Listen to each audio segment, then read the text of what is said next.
sepanjang Bu Ira itu memang tidak ada salahnya, ya kenapa harus dipidana kan?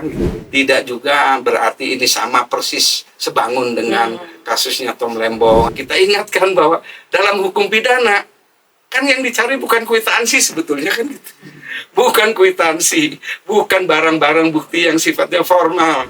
Hanya hakim-hakimnya enak dong digaji banyak, cuman dia melihat bagaimana pendapat di media sosial. Halo, Assalamualaikum warahmatullahi wabarakatuh. Balik lagi dengan saya Adiba di channel Boleh Tanya. Kali ini bersama saya Adiba Nur Hafiza kembali lagi dengan narasumber membahas tentang apa ya? Kita tanyakan langsung aja nggak sih? Boleh Tanya. Yang tentunya sudah bersama kami yakni Bapak Dr. Mas Ahmad Yani SHMSI. Selamat siang, Bapak. Selamat siang, Dek. Diundang lagi nih. Iya, betul. Jadi gini, Pak. Mungkin kalau kemarin kita baru mengulik-ngulik ya, ternyata pada 2 hari penayangan podcast kita nih, ternyata itu alhamdulillah antusiasme dari warganet cukup banyak. Jadi di kolom komentar ternyata cukup banyak pertanyaan-pertanyaan mengenai masalah yang kita bahas kemarin gitu loh, Pak. Saya belum lihat lagi. Oh, belum ya. Nah, nanti kayaknya kita perlu kupas satu persatu ya. Cuman ada beberapa pertanyaan yang memang sudah host pilih gitu. Tapi nggak bisa mungkin semuanya ya. Iya, mungkin aku Waktunya, pilih ya. beberapa aja kali ya, Pak ya. Ya mungkin yang bisa juga nanti saya jawab ya. Betul. Karena gini loh, kan kemarin kita membahas set streaming itu sama Bapak ya. Iya. Masa kita kayaknya harus ketika ada pertanyaan, saya pun perlu jawaban dari Bapak langsung nih. Oke, gitu. iya. Kita mulai kali ya, Pak ya, dari pertanyaan yang pertama. Ya, boleh. Ya, pertanyaan yang pertama adalah, nih, menurut Bapak, apakah Bank Senturi menjadi bank yang gagal juga dipicu oleh set streaming? Gitu. Kira-kira Ada pertanyaan ke sana? bener nih, nanti di kolom komentar ada pertanyaan seperti itu. Untuk Bank Senturi ya? Iya, betul. Oh, saya nggak sampai ke sana arahnya ya. Oke, mungkin kalau itu bisa Ya, kita artinya- lanjut dulu kali ya. Ya, silakan aja. Oke. Dulu, nanti mungkin saya bisa secara Garis umum besar saja. kali ya. Iya, garis besar. Oke. Terus yang kedua nih, Pak. Apakah tren set streaming di perbankan terus berlangsung dan apa aja nih indikasinya? Nah, terus apakah kasus Sri Rezeki Isman gagal bayar juga merupakan bentuk dari set streaming tersebut, Pak? Oke ya, aja dulu deh ya. Jadi cuman saya kalau terkait dengan yang ada penamaan tadi ya, misalnya Bank Senturi atau apa lagi, satu lagi Sri Rezeki itu yang Sritek ya.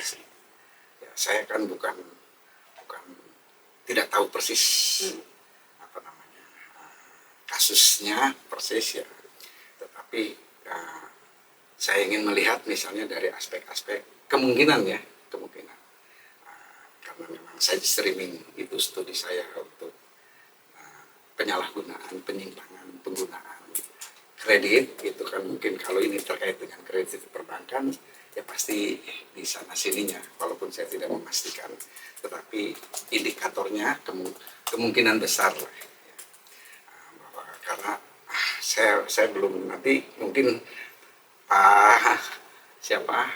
pimpinan redaksi di sini mungkin perlu membaca dulu ini nanti saya kasih paper saya ya, berkenaan dengan side streaming itu sebagai salah satu faktor penyebab ya, dominan ya, yang dominan penyebab terjadinya kredit macet. Jadi kredit macet itu saya kira di bank manapun bisa jadi ya, ada sebab-sebab yang kemudian side streaming itu terjadi, sebab-sebab dalam bentuk yang kemarin kita uraikan ya, bisa di dalam bentuk yang pertama, bisa di dalam bentuk yang kedua, ketiga, bahkan yang keempat. Tapi kalau yang keempat itu sebetulnya lebih banyak sudah masuk pada bidang-bidang yang disebut dengan kejahatan perbankan ya, kejahatan perbankan. Jadi ini berkelindan sebetulnya, berhubungan ya side streaming dengan kejahatan perbankan. Nah, katakanlah kalau di dalam kasus Bank Senturi ya ada hal-hal yang dulu saya pernah studi juga ya mengenai itu, ya, bahkan di disertasi saya. Cuman saya tidak ingin mengupas masalah ini ya dalam pengertian yang sampai detail, karena itu apa namanya sesuatu yang saya katakan kejahatan yang di karakter Bank Senturi ini itu kemudian kejahatannya menjadi kejahatan yang terisolasi ya, karena apa namanya bukan hanya kejahatan perbankan yang terjadi ya, bukan hanya karena ada sebab-sebab side streaming, tetapi juga ya ada bentuk-bentuk yang kemudian sampai pada yang disebut dengan kebijakan publik ya, berkenaan dengan tata cara penyelesaian terhadap bank yang sudah dinyatakan bangkrut, bank yang sudah dinyatakan gagal sistemik. Jadi saya kemudian melakukan penelitiannya berdasarkan post factum ya, dari kejadian yang sudah terjadi ya yang ada. Nah sehingga kemudian, tetapi apa namanya, saya mohon maaf ya, untuk kali ini belum, harusnya mungkin saya hanya diminta dari sisi-sisi yang sifatnya mungkin metodologis, akademik ya. Jadi saudara harus pelajari dulu lah nanti disertasi saya ya, sehingga jangan sampai salah kaprah dan kemudian bisa disalahgunakan, dimanfaatkan dalam situasi yang sekarang ini sedang yang namanya bukan media sosial kan sangat gencar ya untuk mencari, bukan mencari-cari ya, memang misalnya mengemukakan semua apapun pendapat yang sekarang itu dalam masa namanya post truth sekarang itu kan, ini kebenaran itu adanya di jari tangan kita ya. Kalau kita merasa itu sesuatu yang benar ya kita forward, kita ini, kalau yang dianggap merugikan dia atau misalnya tidak sesuai dengan persepsi dia delete atau dia kasih komentar yang macam-macam. Jadi saya hanya untuk jangan sampai situasi-situasi ini juga kadang-kadang sering saya diminta pendapat berkenaan dengan ini, cuman masalahnya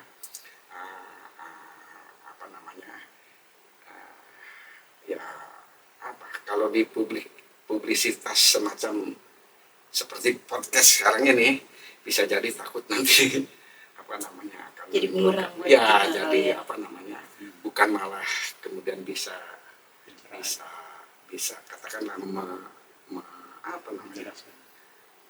malah mungkin bisa agak menjelaskan sensitif agak sedikit sensitif kalau sekarang ini kemudian harus kita kemukakan secara paling lebar.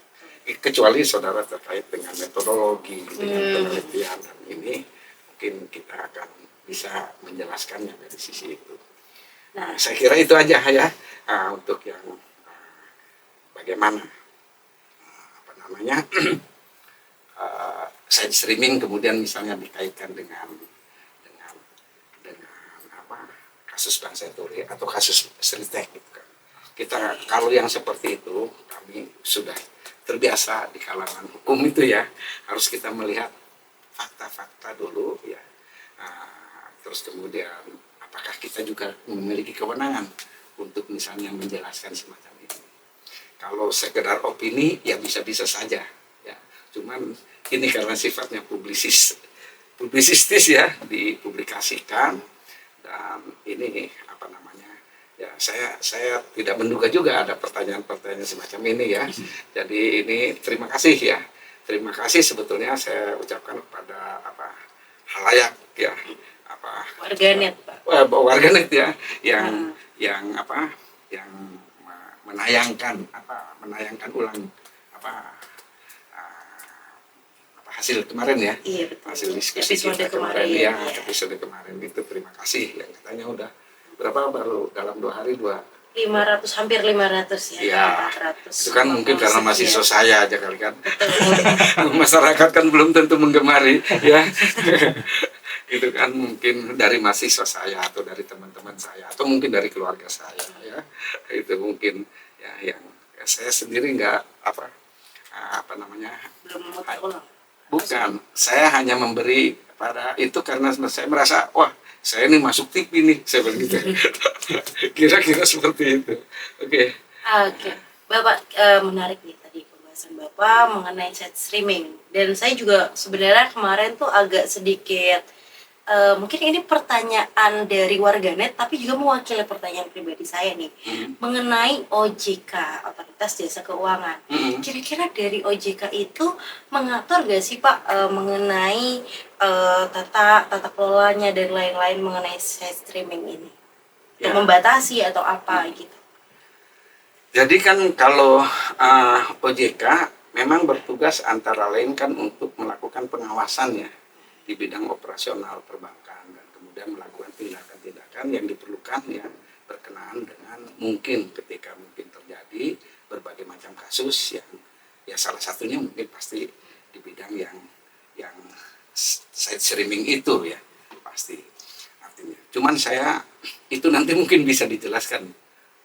Saudara harus mengundang orang OJK ya untuk Amin, ya. supaya mestinya di panel ya di panel ya dengan pihak OJK ya. Jadi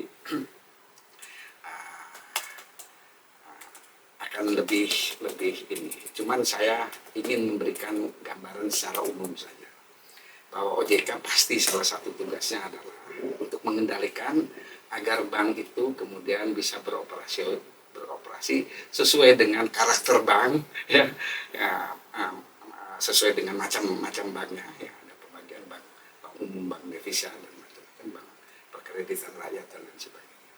Nah itu artinya di sini yang utama adalah pasti harus bank itu secara operasional harus menerapkan prudensial prinsip kehati-hatian. Nah salah satu kehati-hatiannya itu salah satunya adalah ya bank harus menerapkan 8 risiko usaha bank. Harus menerapkan 8 risiko usaha bank.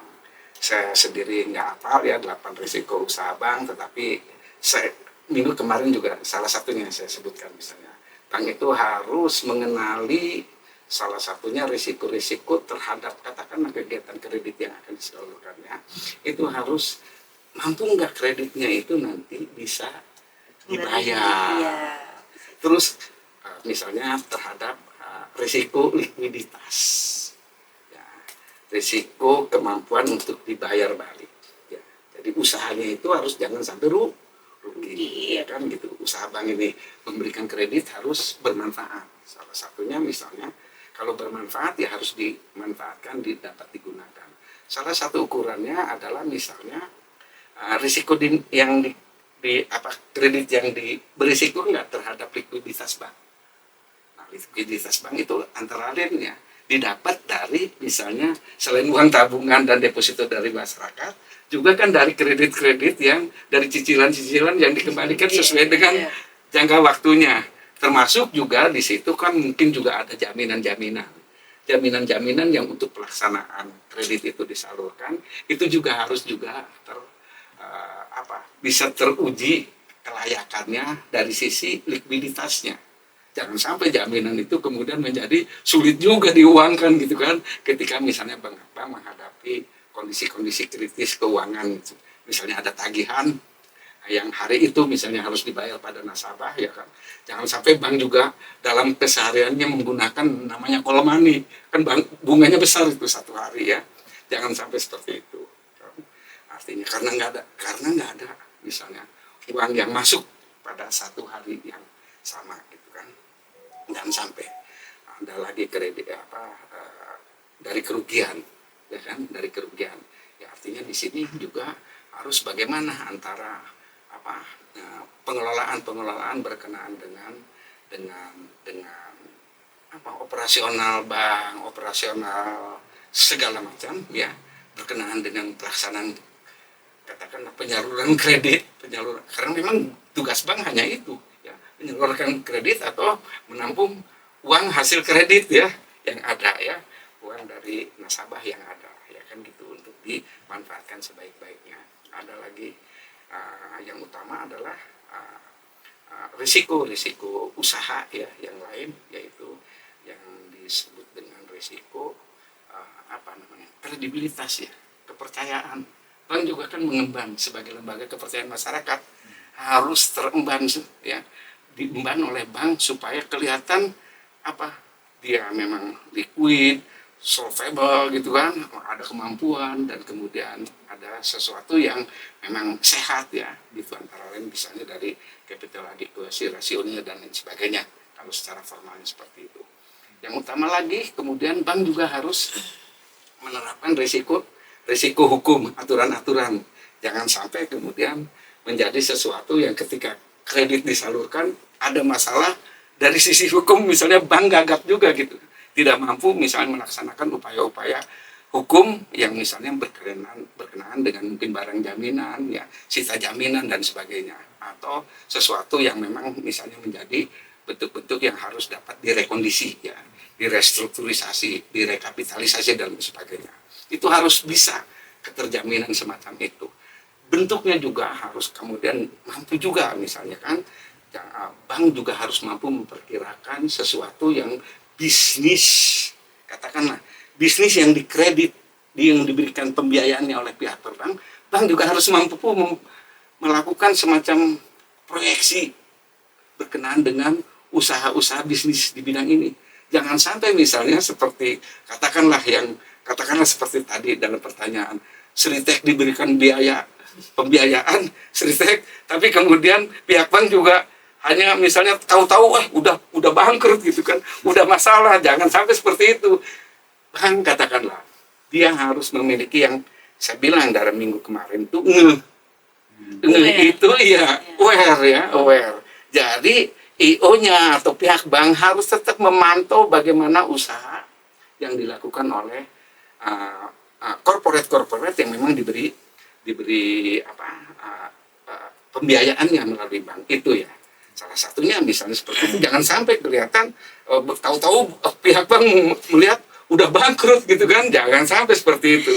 Sehingga posisi-posisi itulah yang menurut saya bukan side streamingnya nanti yang harus kita perhatikan, tetapi bagaimana kontrol ini bisa berjalan dengan membalik pola.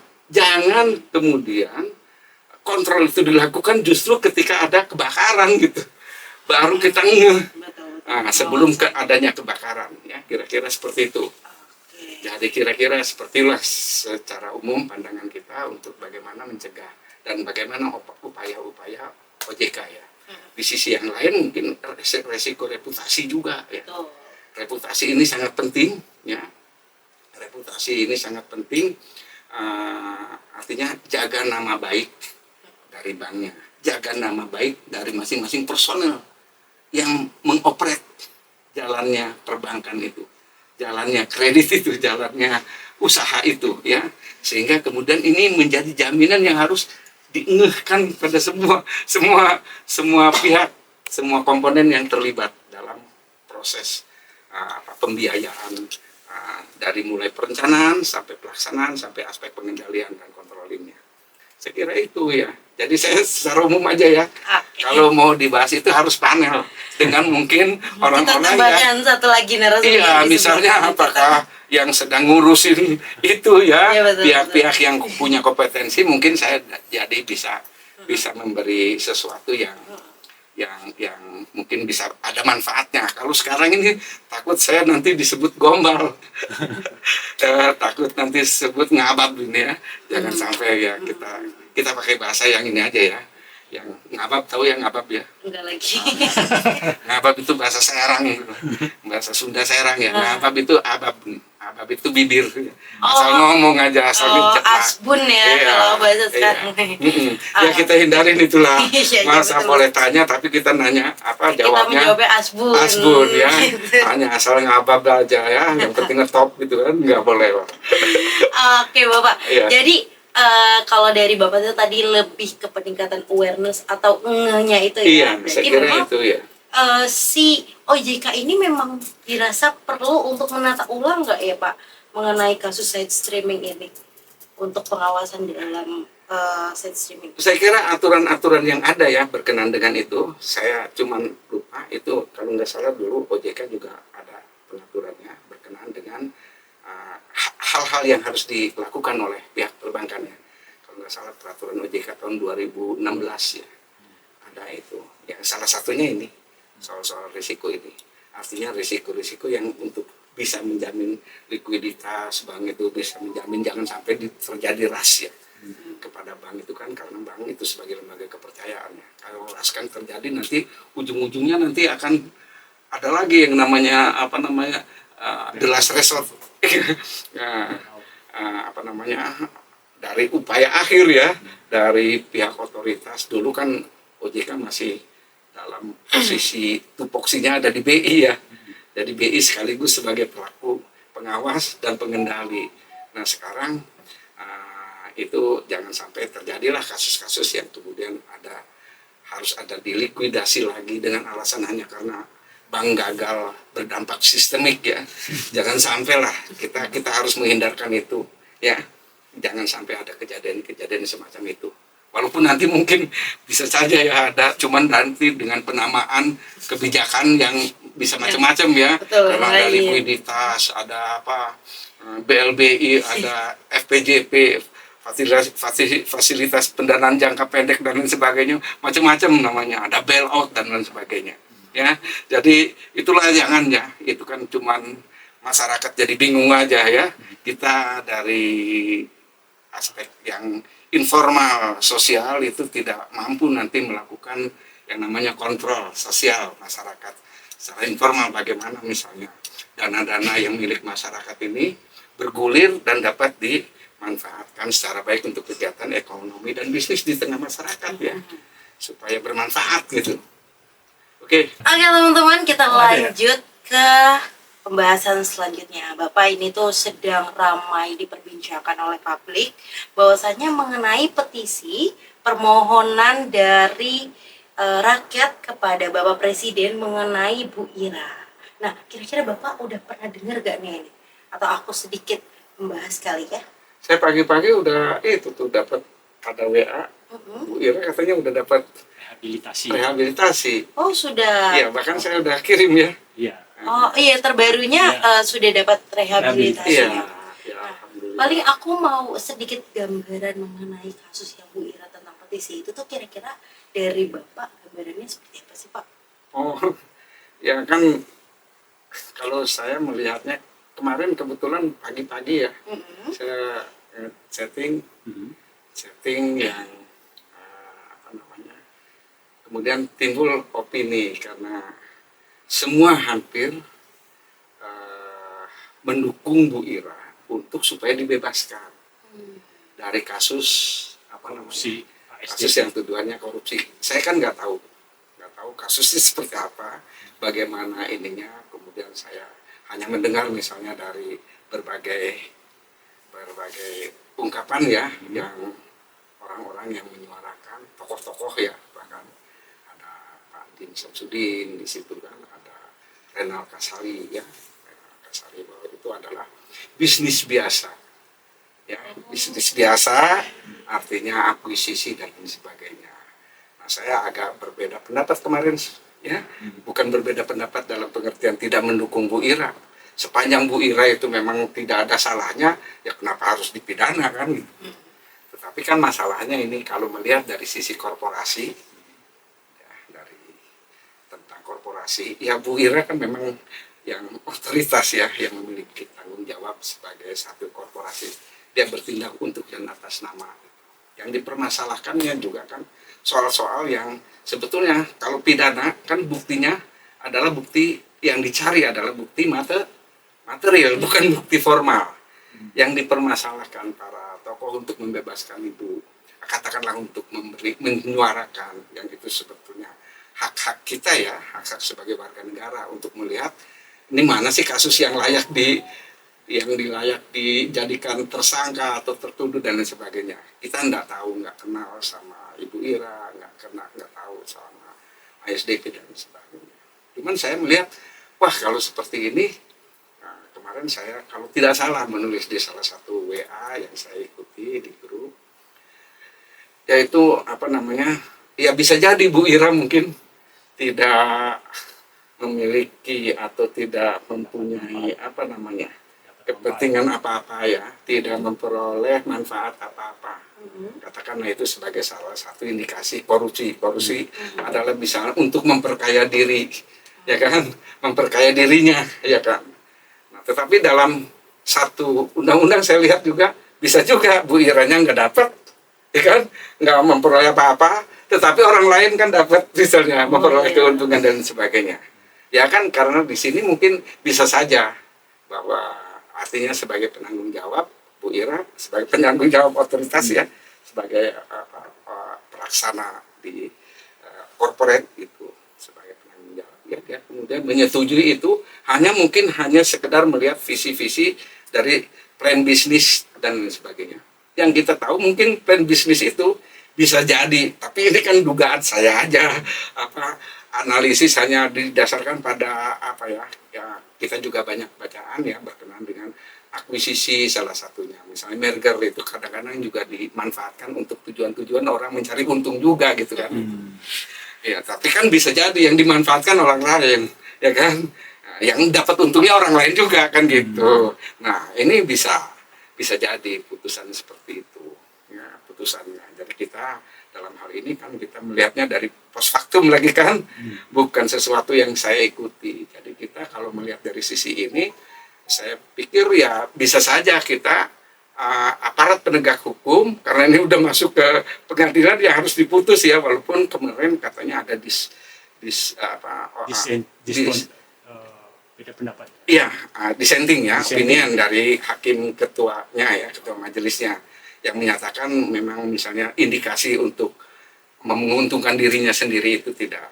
Tetapi mungkin ada indikasi-indikasi yang lain yang kemudian bisa jadi menyebabkan keuntungan bagi pihak lain. Terutama ini kalau ini kan kita lihat yang dipermasalahkan sebetulnya kan barang-barang yang dibeli ini adalah barang bekasnya kan. Kapal bekas ya kan. Nah di situ kan harus ada yang namanya sebelumnya mestinya ya, sebelumnya. Tapi ini pendapat pendapat saya. Jadi sebelumnya kan mestinya ada semacam due diligence terhadap perusahaan yang akan dibeli itu, pasti itu sudah dilakukan.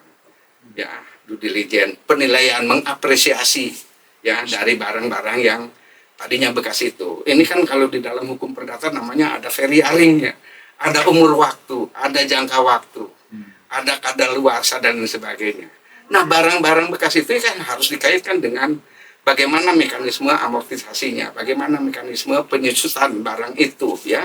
Sehingga penyusutan barang itulah yang harus kemudian dilihat nilai bukunya dan kemudian diproyeksikan dalam bentuk cash flow terhadap barang tersebut secara spesifik ya, untuk kemudian melihat kapan itu kira-kira break even-nya. Jangan sampai barang itu dibeli kemudian menimbulkan biaya maintenance terus-menerus ya. Karena itu namanya barang bekas kan udah 30 tahun katanya gitu ya, dari yang saya baca. Jadi saya dari sisi itu saya kemudian bisa jadi putusannya seperti ini, ya kan, tetap diputus karena memang misalnya terjadi kerugian negara. Ada juga yang mempersoalkan bahwa dari beberapa teman katakanlah ketika diskusi ya, untuk ya kan harusnya dari BPK atau BPKB badan-badan resmi yang menyatakan kerugian negara itu harus keluarnya dari dia. Nah, kita ingatkan bahwa dalam hukum pidana kan yang dicari bukan kwitansi sebetulnya kan gitu. Bukan kwitansi, bukan barang-barang bukti yang sifatnya formal. Jadi adalah kebenaran materialnya. Ya, sehingga kebenaran material itu bisa jadi ya, kalau saya ini karena dari kriminologi bukan ahli pidana ya, kita melihatnya misalnya bisa karena apa? Di dalam mekanisme peradilan juga kalau ada putusan yang salah sekarang atau nanti bisa dikoreksi. Iya, betul. Di kemudian hari. Di kemudian hari dalam tingkat banding dan lain sebagainya. Sehingga saya bilang kalau tidak ada kesalahan yang nggak usah takut. Betul. Ya, Bu Ira masih ada peluangnya di tingkat banding. Ya, sih kemarin saya posting itu di grup mana itu, grup konstitusi ya, yang Bang Hatta Taliwang itu ya, intinya. Sehingga kemudian saya bilang ya nggak ada masalah gitu kan artinya, sehingga kemudian kebenaran material di dalam tindak pidana Itu yang harus dilihat. Jadi jangan kebenaran yang sifatnya formal saja, ya. Ya, formal sama kwitansi kan kwitansi tentang harga tidak menunjukkan sesuatu yang sebenarnya. Jadi aspek bisnis dalam hal ini ya kita harus melihat dari risiko bisnis yang ketika sudah diakuisisi, dibeli, ini jangan-jangan misalnya di dalamnya ini barang ini bisa jadi barang ini kemudian misalnya umur pakainya ya artinya terkait dengan risiko yang dihadapi. Akan terjadi. Ya artinya gini, bagaimana mesinnya jalannya, ya, terus barang-barang yang komponen-komponen yang jalannya apakah ada yang rusak, ada yang harus diganti, dan itu kan harus diamortisasi, harus dilihat dari sisi penyusutannya, dari depresiasi terhadap barang itu, harus dihitung itu. Ya kan, berapa tahun itu, itulah yang harus dijadikan patokan untuk break even point-nya dari perusahaan yang dibeli itu. Ya, nah, dari sisi ini yang kemudian kemarin ya kurang terkemuka dari mereka yang kemudian melakukan pembelaan katakanlah ya dalam sisi ini. Kita bukannya kemudian menunjuk bahwa ini asal-asal, kita ingin memperlihatkan sebetulnya proses-proses ini kita harus melihat dari aspek yang upaya-upaya pemerintah sekarang ya dalam rangka pemberantasan tindak pidana korupsi. Ya, sehingga kemudian bisa jadi ini karena juga dalam kerangka tindak pidana korupsi pemberantasan ini ada juga dari sisi hukum ada aspek dan mekanisme yang disebut dengan justice kolaborator dalam tindak pidana korupsi.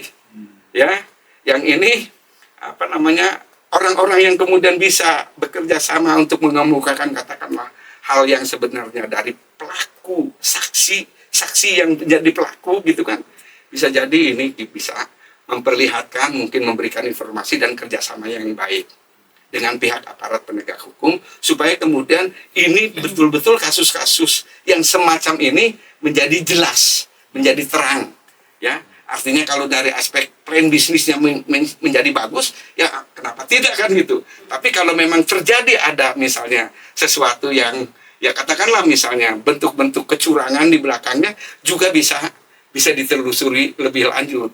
Saya kira itu, jadi kita melihat kasus Ibu Ira harusnya seperti itu. Dan alhamdulillah saya tadi habis sholat subuh ngeliat ada ada di grup WA yang kemarin saya posting juga itu ya breaking news ya, bahwa ini alhamdulillah ya artinya tidak sampai harus ke banding ya mungkin mudah-mudahan dari sisi ini kita kalau saya dalam upaya-upaya untuk ya bagaimana kita agar katakanlah apapun keuangan ya apapun sisi aspek bisnis ya ekonomi dan bisnis di warga negara yang lakukan ini harus berjalan adil, pasti dan menimbulkan efektivitas dan efisiensi ya. Jangan sampai ketika ada warga masyarakat melakukan kegiatan ekonomi dan bisnis kemudian jeblok-jebloknya ujung-ujungnya misalnya dia rugi atau kemudian tidak untung atau kemudian dikriminalisasi secara sembarangan ya. Jadi jangan sampai seperti itu. Saya kira ya harus kita syukuri ya, tidak sampai ke banding ya kalau tidak salah ya. Kalau tidak salah ini ya, tidak sampai banding, bahkan sudah diberikan ya itu kita nggak bisa memberikan komentar lebih jauh ya, karena rehabilitasi itu haknya presiden ya sebagai kepala negara ya. Jadi kira-kira bukan sebagai kepala eksekutif loh, sebagai kepala negara dia posisinya ya, merehabilitasi sesuatu yang sudah dihukum dikenakan ya. Oke Bapak, kalau melihat fenomena ini nih Pak yang tentang Ibu Ira ini, kira-kira itu dampak dari mungkin latah ya bahasa kita atau FOMO atau ikut-ikutan dari hak gerasi yang diberikan oleh Bapak Kristan Hartanto ya, Bapak Hasto yang abolisi sama itu untuk sama Tom Lembong dan abolisi itu. Ya bisa jadi lah ya, karena ini masa-masa politik. Cuman gejala semacam ini ya tidak harus seperti ini gitu. Kemudian tidak hukum itu nggak boleh jadi tren-trenan. Ya, hukum itu harus kasuistis juga. Oh iya betul. Kasuistis ya. Tidak juga berarti ini sama persis sebangun dengan kasusnya Tom Lembong atau kasusnya siapa. Artinya ada pertimbangan-pertimbangan lain yang itu mah pertimbangan yang berbeda juga berbeda kan, ya. Dari kita nggak ikut masuk mengomentari yang lain-lain lah ya, supaya kemudian jangan menjadi bias ya. Artinya kasus lain bergulir ya tetap bergulir, harus dilihat satu persatu, case to case ya, nggak boleh digeneralisir. Kasus hukum case to case, nggak ada karena persamaan ya. Cuman ada mungkin itu namanya analogi ya, analogi dalam menafsirkan satu kejadian ya. Tetapi bukan berarti harus sama persis, tidak Jadi seperti memang itu. pasti ada perbedaan-perbedaan di setiap. Ya ada, dan kemudian ada tujuan-tujuan yang ini kan kegiatan ekonomi. Kegiatan ekonomi itu harus dikaitkan ya. Jadi kalau tindak pidana ekonomi ya, di dalam yang saya pelajari, yang saya kemudian menjadi pengajar di Fakultas Hukum, itu salah satunya adalah bagaimana politik ekonomi negara itu bisa diselesaikan berkaitan dengan kehidupan perekonomian kita. Ya, salah satunya kan tindak pidana korupsi, salah satunya akan mengganggu bidang perekonomian negara Betul. kita ya. Karena kan Bukan hanya ini aja ya, sehingga kemudian kita dalam kerangka itu harus melihatnya, sehingga yang pidana kemudian menjadi pengawal untuk pidana korupsi dalam hal ini, harus menjadi pengawal dalam rangka politik ekonomi negara kita supaya berjalan adil, pasti, dan efektif, efisien. Jangan sampai ada kejadian-kejadian semacam ini. Bisa jadi ini dulu kapal-kapal itu sebetulnya kapal rongsokan misalnya, tapi kemudian dipoles-poles, diapresiasi oleh perusahaan-perusahaan apresial gitu kan, perusahaan-perusahaan yang memiliki nama, reputasi dan sebagainya sebagai sesuatu yang sifatnya oke saja, kan bisa jadi. Ya itu mah kita samalah, kita bisa melihat di Indonesia ini kan berlaku yang namanya barang-barang yang sebetulnya barang baci ya, ukurannya berapa gitu, tetapi kemudian dimanipulasi ukurannya ya, jadi barang-barang oplosan dan lain sebagainya. Nah jangan sampai ini ya, itu kan sebetulnya juga merupakan tindakan pencegahan ya. Dari sisi side streaming bisa terjadi di sini. Iya betul. Ya, Tadi saya mau menyampaikan tentang side streaming. Iya, artinya ini merupakan bentuk-bentuk yang harusnya menjadi keengehan dari orang-orang yang akan mengambil kebijakan berkenaan dengan putusan-putusan yang dalam hal ini akuisisi kan, mengakuisisi itu kan mengambil alih ya, yang harus diambil alih itu semua kewajibannya ya, semua hak dan kewajibannya. Nah, bagaimana kalau ada hak-hak dan kewajiban-kewajiban yang sebetulnya masih tambal sulam? Kan gitu. Itulah yang sebetulnya kita ya harus tetap kerangka hukum yang sudah disiapkan misalnya oleh mekanisme hukum pidana misalnya, yaitu misalnya mekanisme-mekanisme yang justice kolaborator dan justice whistleblower ya, yang bisa mengungkap, Pak ini yang sebetulnya ini begini. Nah, itu kan kita tidak tahu.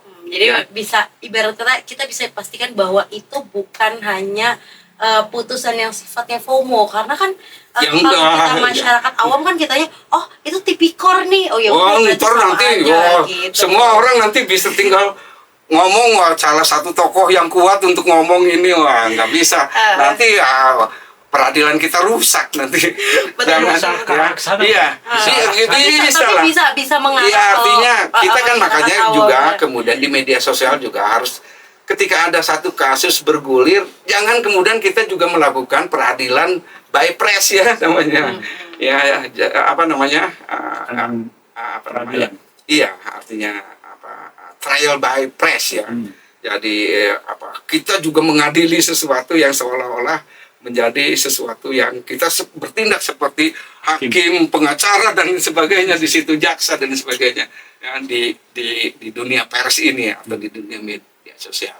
Jadi harus masyarakat harus diberikan semacam pencerahan, pembelajaran terhadap ini supaya mampu memilah persoalan-persoalan. Kan masyarakat kita sudah cerdas informasinya sudah Iya, menarik juga sih lintas itu, batas baru. ya. Dan apa yang kita omongkan hari ini diomongkan dan bisa Di tempat menjadi lain viral mungkin, ya iya. bagi mereka-mereka yang mungkin orang-orang kita yang lagi ada di luar negeri ya. Nah, saya kira itu aja ya. Oke. Untuk ini saya masih ini Pak, satu banyak Pak, waktu. Iya. apakah dengan nanti banyak nih yang kayak Hasto kan memang udah dapat gerasi sudah itu si Tom Pak Lembong. Tom Lembong dapat abolisi dan terakhir Bu Ira. Nanti jangan-jangan ke depannya hakim hanya ngelihat media sosial siapa yang kuat. Nah, itulah yang kita bilang Media sosial jangan sampai peradilan kemudian hanya hakim-hakimnya enak dong digaji banyak, cuman dia melihat bagaimana pendapat di media sosial. Ya, nah benar jadi hakim, saya juga mau jadi hakim gitu kan. Tinggal kuat-kuatan Iya, ini ya. nggak boleh. Ya hakim kan harus dia, ya, saya kira kita harus percaya hakim kita yang sekarang ini kan juga hebat. Tapi bisa apa hakim Bapak percaya Pak hakim kita nggak begitu nanti? Ya harus percaya. Kalau nggak percaya gimana? Ya harus percaya bahwa itu kita kan harus menempatkan sesuatu ideal, sesuatu yang dasolen ya namanya. Itu harus yang memang yang ideal, sesuatu yang seharusnya dilaksanakan gitu. Nah, untuk pembelajaran ini yang sesuatu yang harusnya dilaksanakan. Kalau yang sesuatu yang harusnya dilaksanakan tidak dilaksanakan, itulah namanya penyimpangan. Ya, itulah sesuatu yang kemudian dasain namanya. Sesuatu yang ternyata nyata ada, dan inilah yang harus diperbaiki. Ya, bukan memperbaiki dasolennya, cita-citanya nggak boleh diperbaiki. Cita-cita kita mensejahterakan masyarakat, mencerdaskan masyarakat. Nggak boleh itu diperbaiki. Misalnya, nggak perlu cerdas, nggak perlu sejahtera masyarakat, nggak boleh. Oke ya. Tapi satu Pak, kalau yang Bu Ida yang kasus I. di ASDP itu, apa Bapak melihat bahwa di belakang sebelum rehabilitasi itu Bu Ira mungkin sudah melakukan seperti tanda kutip justice kolaborator. Ya, mungkin dia ditekan oleh itu, apakah ada hal ya itu? kalau seperti itu saya kan bukan hakimnya, bukan aparat penegak hukumnya, bukan pihak kejaksaan, bukan pihak. Artinya itu sesuatu yang entah berantah kalau buat saya harus menjawabnya. Kita tidak tahu persis. Ya, tetapi di dalam mekanisme hukum ya ada dimungkinkan semacam itu. Dan terhadap itu hukum kita berdasarkan Undang-Undang Pemberantasan Tindak Pidana Korupsi misalnya, antara lain seperti saya lihat itu ada alasan-alasan kenapa misalnya mereka harus diberi juga semacam reward ya, karena mau bekerja sama, mau bisa mengungkapkan hal-hal yang sebenarnya kan gitu. Harus mungkin dalam bentuk-bentuk yang ya alhamdulillah selama ini mungkin karena juga salah satu unsur tidak terbukti misalnya memperoleh manfaat dia. Ya, jadi mungkin bahkan menjadi rehabilitasi. Ya itu harus kita syukuri aja. Tuhan aja Maha Pengasih dan Maha Penyayang, gimana sih? Ya kalau saya sih itu aja. Ya, iya, ya seperti itu ya. Tapi kalau pemilik yang diakuisisi, Pak, perlu juga ditelusuri lebih jauh. Wah itu ya tindak lanjut dari kalau itu diterapkan ya kita juga nggak tahu. Justice kolaborator itu apakah diterapkan atau menjadi satu. Ya kalau ini mah nggak boleh di kita ini kan nanti. Orang akan takut ya. Iya, enggak. Jadi ini bukan sesuatu yang harus kita diskusikan. Oke, baik, terima kasih banyak Bapak atas waktunya. Ya. Kita tadi sudah menjawab beberapa pertanyaan, kurang lebih 4 pertanyaan, dan juga ada pembahasan baru tadi ya Pak ya. Semoga kita bisa bertemu lagi di kemudian hari, dan juga teman-teman jangan lupa buka channelnya di YouTube Boleh Tanya. Teman-teman juga boleh tanya siapapun, dimanapun, dan kapanpun. Dadah, see you next time. Wassalamualaikum warahmatullahi wabarakatuh.